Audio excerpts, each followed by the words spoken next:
JB타임즈. 더마카와 함께 시선집중의 문을 열겠습니다. 어서 오세요. 네, 안녕하세요. 더마카입니다. 아기 공룡 둘리님이 야간 근무하고 8시 퇴근인데 시간 맞춰 들으려고 몰래 이어폰을 꼈습니다. 괜찮으신 그러다가 거죠? 근태 권리에 걸리시면 어떡하려고. 아, 제가 이걸 소개하지 말았어야 되는데, 그죠? 아, 아니다. 아기 공룡 둘리님이 누군지 모르겠죠? 뭐 북극 가서 찾아보겠죠. 네. 네, 몰래 함께 하시는 거 좋습니다. 네. 그리고 개똥벌레님이 올라가는 건 어려워도 내려가는 건 한순간이라고 하죠. 나라의 격도 마찬가지입니다. 시선 집중에 격을 올리는 다양한 촌철님들이 있어 행복합니다라고 해주셨는데 그건 팩트입니다.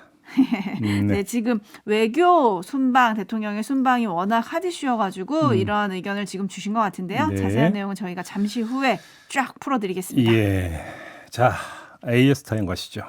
네, 저희가 이 시간에 왜 한동훈 법무부 장관은 차기 대선 주자 여론조사에서 본인의 이름을 빼달라고 안 할까 궁금증을 표한 적이 있습니다. 예, 있었죠. 그 답이 어제 국회에서 나왔습니다. 잠깐 들어보시죠.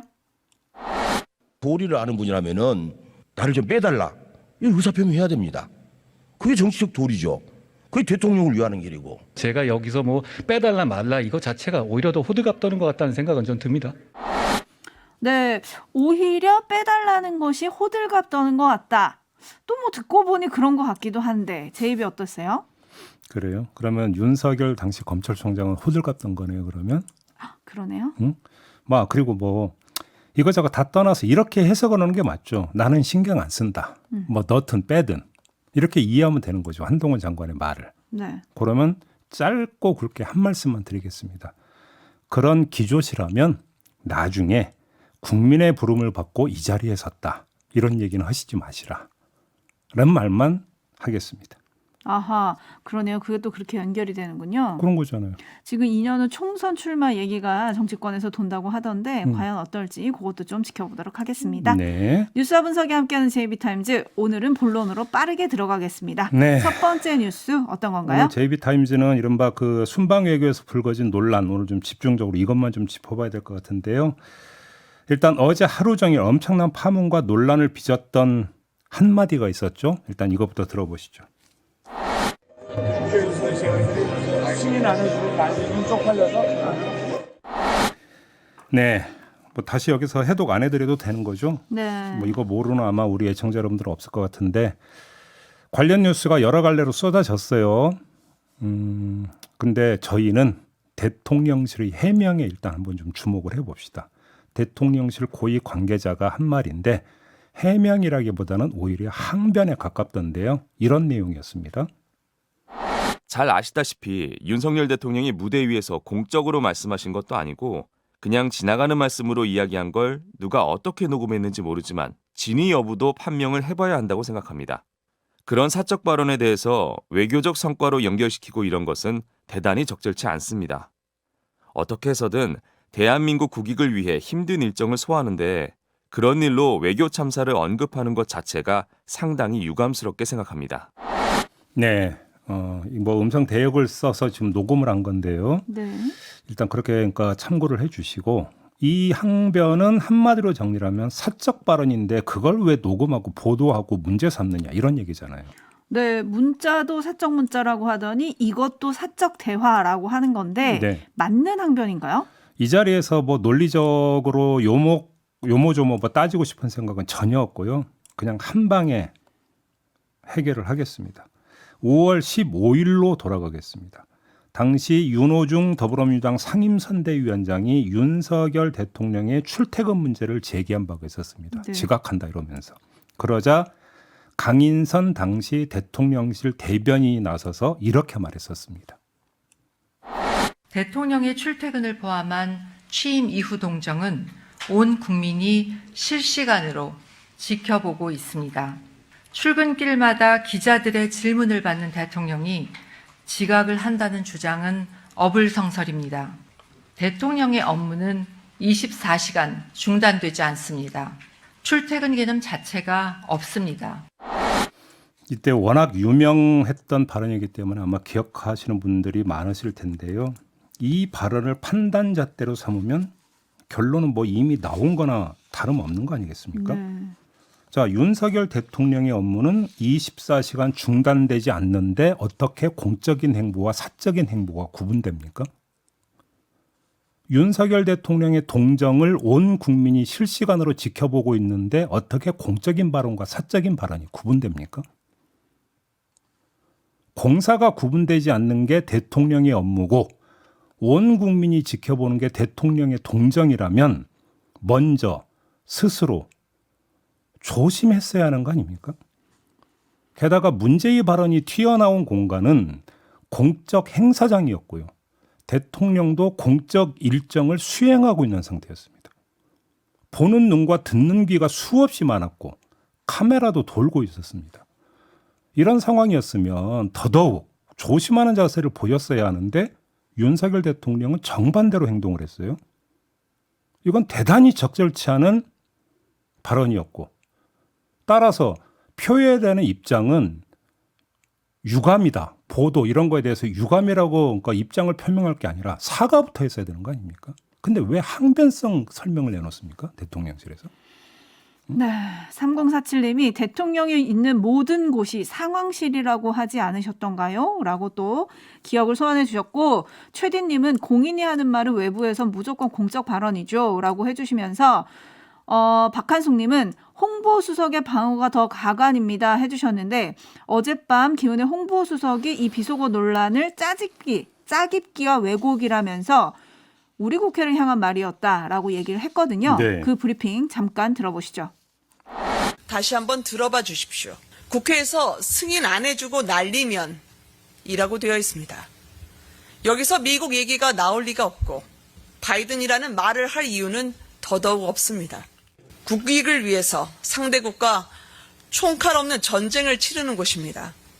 그러나 한 발 더 내딛기도 전에 짜깁기와 왜곡으로 발목을 꺾습니다.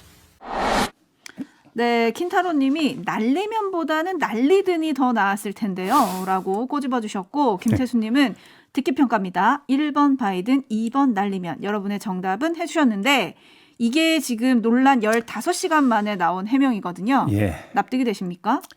조금 전에 김은혜 수석이 다시 한번 들어봐 주십시오. 이렇게 이야기를 하죠. 사람이 귀가 두 개인 이유가 뭔지 아십니까? 한 번 듣고 한 번 더 들으라고 귀가 두 개 있다. 이건 제가 지어낸 말인데요. 아, 네. 하여간 다시 한번 들어봐 달라니까 뭐 들어보는 건 어렵지 않겠습니까? 들어보시고 우리 촌철님들이 알아서 판단을 하십시오. 그건 저는 더 이상 말을 섞지 않겠습니다. 이 점을 제기하겠습니다. 그래, 바이든을 욕한 게 아니고 우리 국회를 욕했다라는 거잖아요. 네. 김은혜 수석의 주장의 요지는. 그렇죠. 우리 국회를 향한 말이었다는 거죠. 그러면 한국 국회를 향해서 이 XX라고 욕설을 날리는 건 괜찮다는 얘기입니까? 이건 아니지 않습니까? 그렇죠. 네. 그래서 김은혜 수석의 그 이 설명을 듣던 기자가 뭐라고 그 질문을 하냐면 아니 그러면 이거에 대한 입장도 나와야 되는 거 아니냐 이렇게 질문을 하거든요. 그랬더니 김은혜 수석이 뭐라고 답변을 하냐면 개인적으로 오가는 듯한 거친 표현에 대해 느끼시는 국민 우려를 잘 듣고 알고 있답니다. 경청하겠다라는 거잖아요. 국회에 대해서 사과를 해야 되는데 경청을 하겠다라는 거잖아요. 도대체 이 태도를 어떻게 평가를 해야 되는 겁니까? 그러면 듣는 국회, 특히나 뭐 다수당은 민주당이니까 그러니까 민주당 입장에서는 어떻게 받아들이겠습니까? 이거를 오늘 하루 한번 어떤 상황이 연출되는지 한번 좀 지켜보죠. 그리고 한 말씀 더 드리겠는데요. 대통령의 곤경을 모면하기 위해서 우리 국회를 끌어들인 거라면 이거야말로 자해행위입니다. 외국에 나가가지고 자기 나라 국회를 끌어들여서 대통령의 곤경을 모면하려고 했던 거라고 한다면 그렇게 입에 항상 울리는 국격에도 많지 않고 그 자체가 자해행위다. 이 말씀 드리겠고 하나만 더 추가. 그러니까 김은혜 수석의 이야기에 따르면 바이든을 언급할 이유가 없었다. 이 주장이고 근거를 뭘로 댔냐면 미국 민주당이 지금 여당이기 때문에 바이든이 약속한 돈을 내는데 문제가 생길 수 없다. 그러니까 논리상으로나 상황으로나 바이든이라고 그러니까 윤석열 대통령이 칭할 이유가 없다. 이렇게 얘기했거든요. 그럼 제가 그러면 하나만 짧게 환기시켜 드리겠습니다. 내일 모레 미국에서 중간선거 치러지거든요. 11월에. 만약에 거기서 의석 분포가 바뀌면 그때는 이 논리는 어떻게 성립이 되는 겁니까? 이 논리는 무너지는 겁니까? 그래도 유지되는 겁니까? 여기까지만 하겠습니다. 네, 김동준 님이 더불어민주당 의문의 1패가 됐습니다. 라고 해주셨고요. 슈팅스타님은 영국에서는 예의 없는 외교, 미국에서는 버릇없는 외교, 일본과는 자존감 없는 외교, 이 정도면 산무 외교가 아닌가 싶습니다. 라고 평 보내주셨고요. 또 한미 정상이 48초 만났잖아요. 그것과 관련해가지고 밥하기 싫은 여자님이 쇼츠도 아니고 48초? 이게 회담 맞나요? 라고 또 꼬집어 주셨고요. 조화 빠르게 가가 외교에서도 성립이 되나 보죠. 제가 지금 거기에 소개해드리려고 그랬는데. 진짜요? 네. 갈매기 날다님은 여당에게 막말을 했다는 것을 국제 외교에서 확인시켜준 이번 방문입니다. 영화 제목이 생각납니다. 추락하는 것은 날개가 없다. 좀 비판적인 의견들이 많으세요. 비판적인 의견이 많고요. 한마디로 조금 부끄럽다는 분들도 계신데 요거 관련해가지고 조금 정부 여당과 대통령실의 해명이 또 추가적으로 어떻게 나올지 그것도 좀 궁금하고요. 7810님은 이런 의견 주셨습니다. 콧구멍이 왜 두 개인지 아세요? 기가 막혀 죽지 말라고요. 예. 정말 홍보수석이라는 분이 이렇게 말씀하신 건가요? 자괴감이 듭니다. 라는 의견 보내주셨습니다. 예. 다음 소식으로 갈까요? 가기 전에 네. 하나만 더 이야기합시다. 어제 국회 대정부 질의에서 당연히 이 이야기가 입기를 오르내리지 않았겠습니까? 아, 네. 한덕수 총리의 답변 말씀하시는 거죠? 관련해서 문답이 있으니 잠깐 들어보시죠. 대통령실에서 얘기한 대로 사적인 그런 거였다고 하면은 그게 한미 관계의 공적인 관계에 영향을 미친다는 거는 제 경험으로는 그건 있을 수가 없습니다. 총리님 욕설 논란 언제 인지하셨습니까? 인지요? 네. 제가 욕설 논란이라는 것에 대해서 욕설이다라고 제가 동의할 수는 없습니다. 한미 관계에 영향을 미칠지 말지는 앞으로 두고 보면 되고요. 여기서는 이야기를 하지 않겠고 욕설이라고 동의할 수가 없다고 지금 표현을 했습니다. 네. 한덕수 총리가. 네. 이거는 거의 신박함을 넘어서 거의 해괴한 지금 답변 아닙니까? 이 XX가 그럼 욕설이 아니면 도대체 그게 뭡니까? 네? 그러니까 우리가 속칭 쉴드 친다고 하는데 쉴드를 치는데도 정도가 있는 거고 한도가 있는 거 아닙니까? 어떻게 이게 욕설이 아니에요? 정말 궁금하거든요. 그냥 여기까지만 하겠습니다. 네, 여기까지만 하시죠. 네. 저 더 할 뻔했네요. 네. 제이비타임즈 다음 주목할 뉴스는 어떤 겁니까? 이번에는 한일 정상회담에 대해서 좀 얘기를 해보겠는데요. 약식 회담이냐 간담이냐 뭐 이런 이야기 어제 이제 전해드리면서 윤석열 대통령이 기시다 후미오 일본 총리를 찾아간 점을 지적한 바가 있었습니다. 네. 이에 대한 해명이 나왔어요. 대통령실 관계자와 외교부 당국자가 공이 뭐라고 했냐면 이번 정상회담은 일본 측에서 호스트하는 사례였다고 얘기를 했어요. 그러니까 주최 측이 일본이었다는 겁니다. 네. 그러니까 주최 측이 일본이었기 때문에 기시다 총리는 맞이하는 입장이었고 윤석열 대통령을 찾아가는 입장이었다. 그래서 윤석열 대통령이 찾아간 것은 아무 문제가 없다. 이런 취지의 설명이 되는 거거든요. 근데 이건 사실에 부합하지 않는 잘못된 내지 거짓에 해당하는 해명입니다. 왜요? 어제 한일 정상이 만난 걸 두고 모든 언론이 어떻게 보도를 했냐면 2년 9개월 만에 한일 정상회담이라고 표현을 했어요. 네. 그래서 찾아왔습니다. 그러면 어제 만남 전에 있었던 한일 정상의 만남이 무엇이었는가? 회담 성격을 띠고 있는.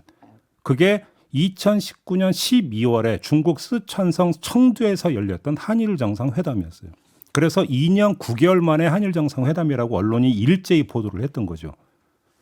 그래서 지금 대통령실이나 외교부의 설명대로 일본 측이 요번이 호스트였다면 이때 호스트는 우리였어야 돼요. 문재인 대통령이 그러니까 문재인 당시 대통령이 호스트였어야 됐어요. 근데 확인을 해보니까 그때의 정상회담의 호스트, 즉 주최 측은 일본이었어요. 그래서 문재인 당시 대통령이 아베 신조 당시 일본 총리가 묵고 있던 샹그릴라 호텔로 찾아가면서 만납니다. 그러면 일본 측에서 호스트하는 차례였다라고 하는 대통령실과 외교부의 설명은 거짓이 되어버리는 겁니다. 그렇지 않습니까? 네. 자, 이 점을 확인하면 어제 새벽의 한일 정상 만남은 이중으로 굴욕이 되어버립니다. 왜? 첫째, 대통령실이나 외교부 당국자의 말처럼 차례에 따르면 기시다 총리가 윤석열 대통령을 찾아왔어야 하는데 거꾸로 윤석열 대통령이 찾아갔다는 점에서 굴욕적입니다. 그러니까 외교에 있어서의 기본은 상대주의고 거기서 격식과 절차와 이런 것들을 대단히 중시를 하잖아요. 2년 9개월 전에 한일 정상회담이 일본 쪽이 호스트였으면 이번이 당연히 우리가 호스트라고 얘기를 해야 되고 그러면 찾아오라고 해야 되는 거 아닙니까? 근데 윤석열 대통령이 찾아갔잖아요. 네. 그러니까 굴욕 아닙니까? 첫째. 두 번째, 보도에 따르면 일본 측은 테이블도 심지어 국기조차도 준비하지 않았다고 하지 않습니까? 그러니까 호스트도 아닌 찾아와야 되는 쪽에서 맞이했고 근데 맞이하는 자세도 지극히 형편없다라는 거잖아요. 그러면 맞이해야 되는 대통령이 찾아갔는데 찾아가서 보니까 우리나라 국기도 없었다. 이래버리면 이건 또 이중의 굴욕 아닙니까? 그렇죠. 창문을 배경으로 사진을 찍었죠. 아니 홀대도 세상에 이런 홀대가 어디 있습니까? 응? 그런 점에서 정리를 하면 차라리 일본 정부는 간담이었다고 지금 발표를 했잖아요. 간담. 네. 차라리 간담이었다고 우리 정부도 얘기하는 게 오히려 차라리 나았을지도 모른다. 왜 그러냐면 간담이 되어버리면 회담이 아니라 간담이 되어버리면 그건 비공식의 성격을 띠게 되는 거죠.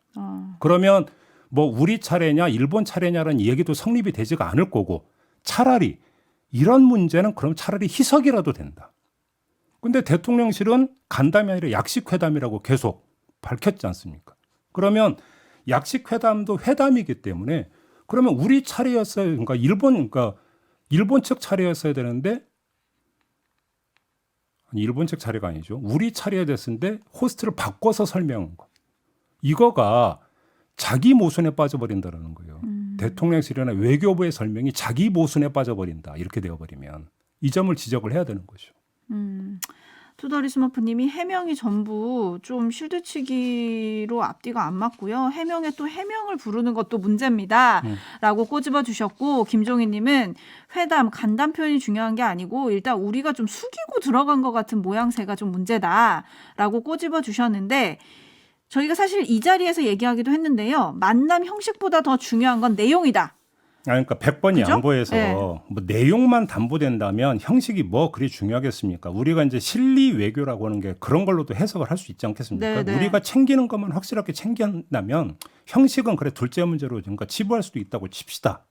그렇죠? 네. 그런데 그래서 뭐 챙겼습니까? 내용적으로. 어제 그 한일 정상이 만난 다음에 발표한 내용 잠깐 들어보시죠. 양 정상은 현안을 해결해 양국 관계를 개선할 필요성에 공감하고 외교 당국 간 대화를 가속화할 것을 외교 당국에 지시하는 동시에 이 목소리 주인공 그러니까 들어보니까 김성환 그 안보실장인데요. 이 내용은 1cm의 진전도 없는 내용입니다. 양국 현안 개선 필요성에 대해선 양국 정상이 아니라 국민들도 다 아는 거예요. 계속 협의해 나가기로 한 것 역시 지극히 당위적인 겁니다. 도대체 우리 대통령이 몸소 찾아가서 얻어낸 게 뭡니까? 형식과 내용. 이거 모두 실패한 만남이라고 봐야 되는 거 아닙니까? 헬레나 님이 얻은 게 있다고 해주셨어요. 뭘 얻었습니까? 사진 한 장. 예. 네, 그리고 또 제가 자료를 찾아보니까 2019년 12월에 한일 정상회담 한다는 얘기를 이번에는 우리 정부가 먼저 밝혀가지고 논란이 좀 됐잖아요. 네. 그때는 어디가 먼저 밝혔을까요? 일본이 했습니까? 맞습니다. 그러면... 국내 정치가 꼬인 아베가 한일 정상회담이 예정돼 있다며 회담 한 10일 전에 먼저 새치기 발표를 했다. 그러면 지금 요번에 한일 정상회담을 둘러싸고도 이게 뭔가 뭐 이른바 밀당 내지 일본의 고자세가 외교 관리를 무시하고 김태호 안보실 1차장이 먼저 발표를 해버리기 때문에 우리가 끌려갔던 거 아니냐 이런 분석이 나왔잖아요. 네. 그럼 끌려갈 이유도 없었던 거네요. 그럼 그때 노이들은 이렇게 나왔으면 끝나는 거잖아요. 그러면. 그러니까요. 그리고 그 부분을 하면 이른바 차례가 어디냐라는 얘기는 더 지금 저게 되는 거잖아요. 그래서 거꾸로 김태호 1차장이 먼저 발표한 건 일본도 그랬기 때문이라고 한다면 그거야말로 상대주의잖아요. 그러면 그럼 그때는 호스트가 일본이었으니까 이번에 우리가 호스트니까 니네가 와라 이래야 되는 거잖아요. 또 아무리 생각해도 앞뒤가 안 맞고 좌우가 안 맞는 거잖아요. 납득하려고 해도 납득이 안 되는 거 아닙니까? 네, 그렇습니다. 그리고 근데 오늘 아침 조간들을 보면은 강제징용 문제를 좀 논의를 하기로 했고 다음 달에 우리가 어떤 입장을 전하기도 했다. 이런 내용들이 지금 많이 실렸거든요. 그래서 지금 내용을 짚어봐야 되는데 그건 잠시 후 2부에서 더 깊게 근데 짚어드리겠습니다. 그건 공개를 지금 안 한 거 아니겠습니까? 네, 알겠습니다. 자, 마무리하죠. 다마카 수고하셨어요. 고맙습니다.